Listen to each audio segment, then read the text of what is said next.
3 weeks ago, I signed the papers for a home in an unfamiliar neighborhood.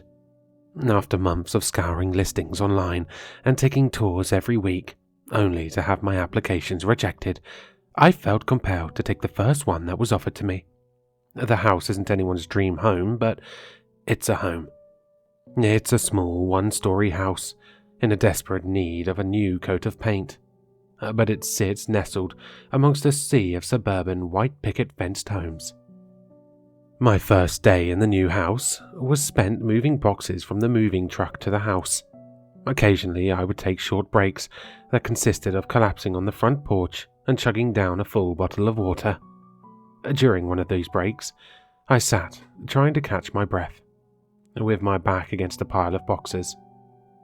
I watched for a while as the sky turned a deep orange, with the sun slowly setting behind the houses around me.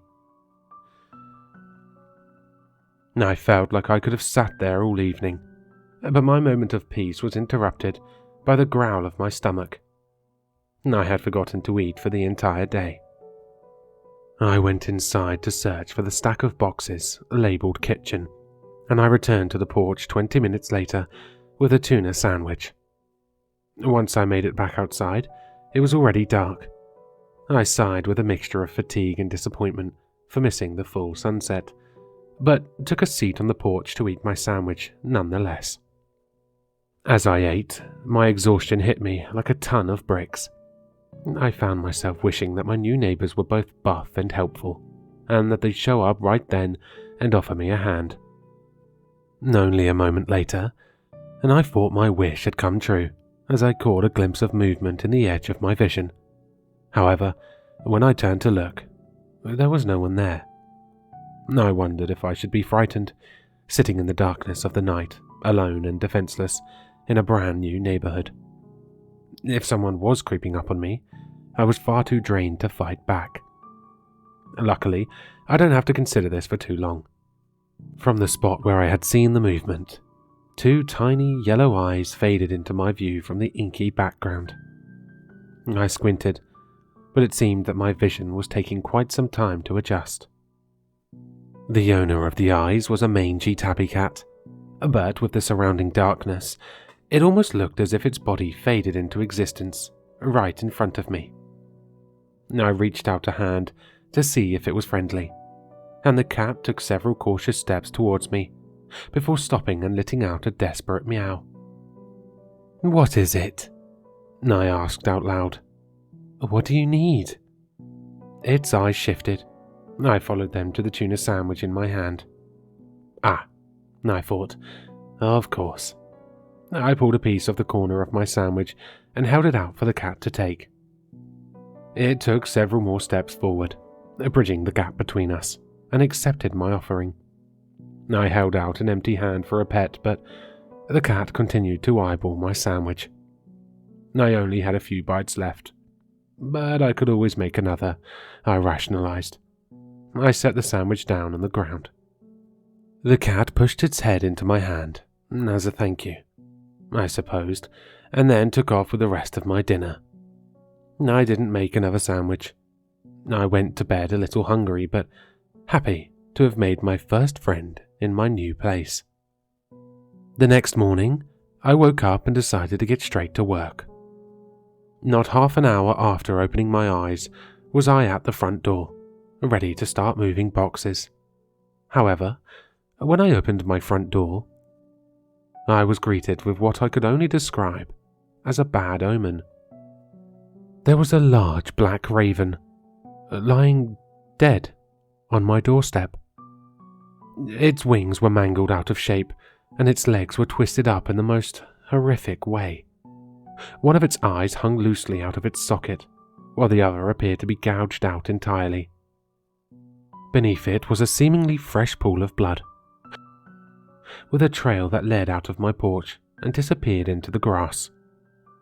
I somehow resisted my instinctive urge to vomit. What kind of sick prank is this? My thoughts raced. Hazing the new neighbour, maybe? The pit in my stomach grew as I imagined my psycho neighbours coming up with this plan, thinking it's funny. The world started to spin around me, and just as I thought I might fall right over, the cat from last night made its way into my field of vision, seemingly out of thin air, just like before. I brushed it off as my dizziness getting the better of me.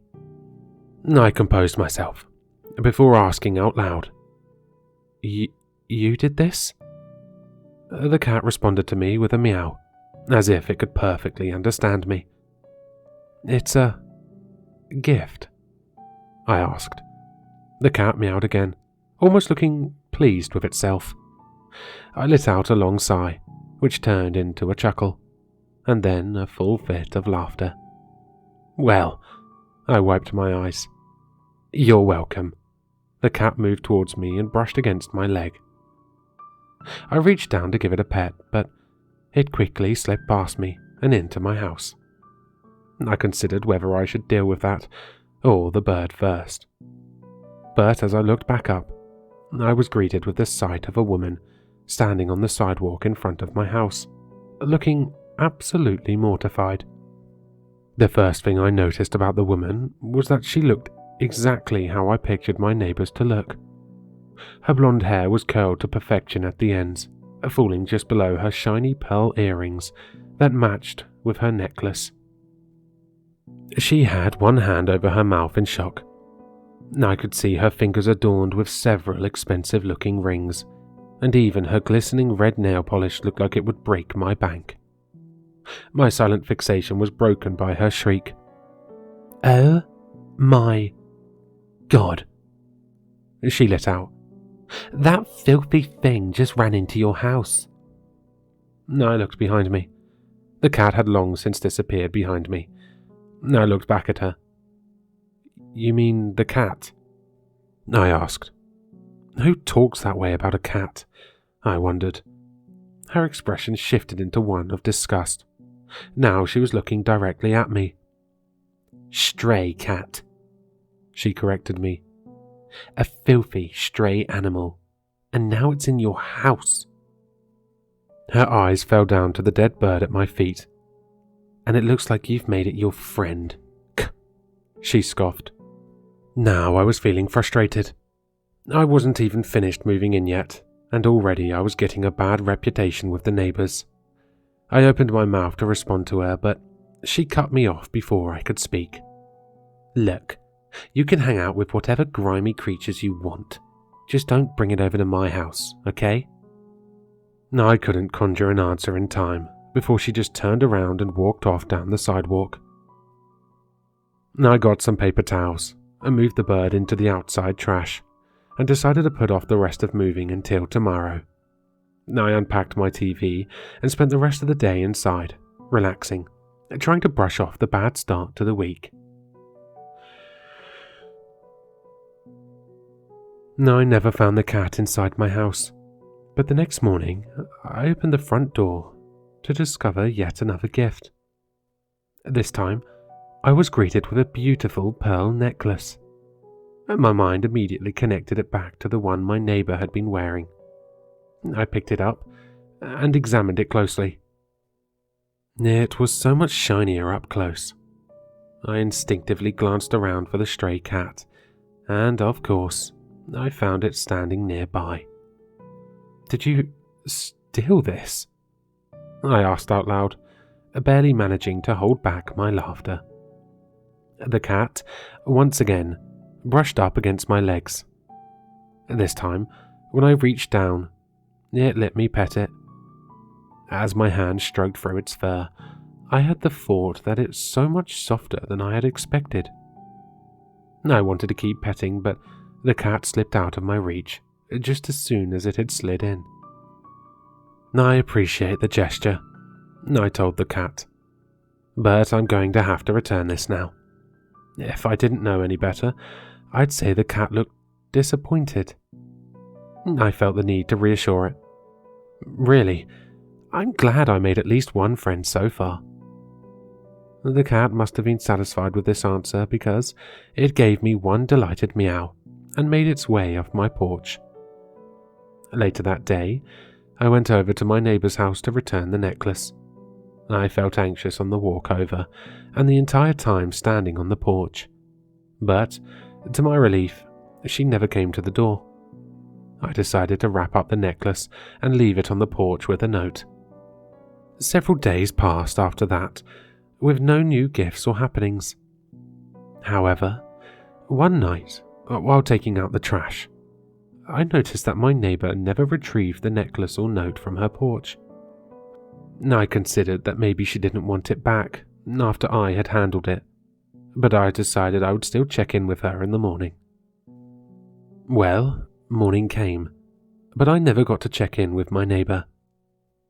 When I woke up earlier than usual and opened my front door, the stray cat was pulling something onto my porch, perhaps another gift.